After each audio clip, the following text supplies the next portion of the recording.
বাসার সবার আবদারে আজকে আবার রেসিপিটা করে ফেললাম, কারণ আমার হাতে এই রেসিপিটা খেতে নাকি বেশি মজা লাগে।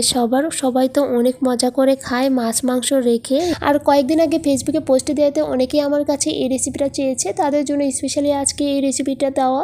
তো অবশ্যই ভিডিওটি শেষ পর্যন্ত দেখবেন। তো চলো ভিডিওটি শুরু করা যাক।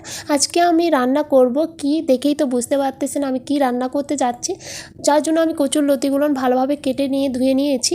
আর এখানে আমি 3 পিস মাছ নিয়েছি, মাথাটা রুই মাছের আর তেলাপিয়া মাছের পিস। এগুলো ছোট ছোট করে কেটে নিয়েছি। আপনি যদি রান্না করতে পারেন অল্প কিছুতেই অনেক ভালোভাবে স্বাদের একটা রান্না হয়ে যায়, সেটা আর বলতে হয় না। তো আজকের আমি এই মাছগুলো ছোট ছোট করে কেটে নিয়েছি, আর এটা আমি হালকা ভেজে নিব একটু সামান্য পরিমাণ লবণ, হলুদ গুঁড়ো, মরিচ গুঁড়ো দিয়ে। কারণ এটা ভাজা ভাজা করে নিলে এই মাছের স্বাদটা দ্বিগুণ বেড়ে যায়, খেতে অনেক মজা লাগে।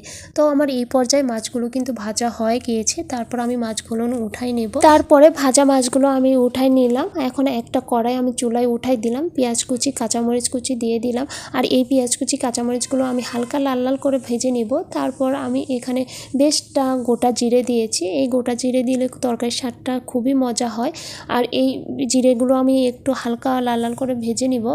তারপরে এখানে পরিমাণ মতো লবণ, হলুদ গুঁড়ো, মরিচ গুঁড়ো দিয়ে দিলাম। তারপর এখানে বেশটা বাটা মশলা দিয়েছি। এখানে জিরা বাটা, রসুন বাটা আর আদা বাটা আছে। যেহেতু আমি তরকারিতে বাটা মশলাই খাই, আমি সব সময় তরকারিতে বাটা মশলাই পছন্দ করি। নিজের হাতে শিলপাটায় বেটে সব সময় তরকারিতে আমি বাটা মশলা দিয়ে থাকি, যার জন্য আমার তরকারিটা খেতে দ্বিগুণ স্বাদের হয়। আর যে বাটা মশলা যে কোনো তরকারিতে দিলে সেই তরকারিটা খেতে বেশি মজা হয়। তারপর আমি এখানে সামান্য পরিমাণ পানি দিয়ে পেঁয়াজটা ভালোভাবে কষাই নেব। পেঁয়াজটা ভালোভাবে কষানোর জন্য কিছুক্ষণের জন্য আমি ঢাকনা দিয়ে ঢেকে রেখে দিব। তারপর ঢাকনা উঠায় ভালোভাবে নাড়ায় দেখি আমার পেঁয়াজ কষা ভালোভাবে হয়ে গিয়েছে। এখন আমি এখানে আগে থেকে ধুয়ে রাখা লতিগুলো আর এই কুচি আলুগুলো দিয়ে দিলাম। তারপর ভালোভাবে নাড়াই নিব। ভালোভাবে আমার সব কিছু মিক্স করানো হয়ে গেল। যেহেতু আজকে আমি এই তরকারিতে কোনো পানি অ্যাড করব না, কারণ পানি অ্যাড করলে তরকারিটা বেশি আওলায় যায় আর এই লতি থেকে অনেকটা পানি বের হবে, যার জন্য আমি ঢেকে রেখে দিব।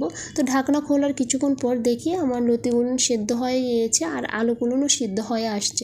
তারপর আমি হালকাভাবে নাড়াই। যেহেতু তরকারিটা সেদ্ধ হয়ে গিয়েছে আর আমি বেশি নাড়বো না, তারপর আমি আগে থেকে ভেজে রাখা মাছগুলো দিয়ে দিব। মাছগুলো দিয়ে ভালোভাবে এগুলো একটু মিক্সড করে নিব আলতোভাবে, যাতে ভেঙে না যায়। তো এই মাছগুলো আমার ভালোভাবে মিক্স করানো হয়ে গেল। তারপর আমি একটু চুলার জালটা বাড়াই দিব, কারণ এই চুলার জালটা বাড়াই দিলে এই পানি যেটুকু থাকবে শুকায় যাবে। তো দেখেন এ পর্যায়ে কিন্তু আমার রান্নাটা হয়ে এসেছে। এখন আমি চুলার জাল বন্ধ করে দেব। তারপর আমি একটা বাটিতে সব কিছু উঠাই নিলাম। আর দেখেন তরকারিটা কি সুন্দর হয়েছে, খুবই লোভনীয় আর এত মজা হয়েছিল এই তরকারি। আজ এই পর্যন্ত, দেখা হবে নতুন কোনো ভিডিওতে। আল্লাহ হাফেজ, আসসালামু আলাইকুম।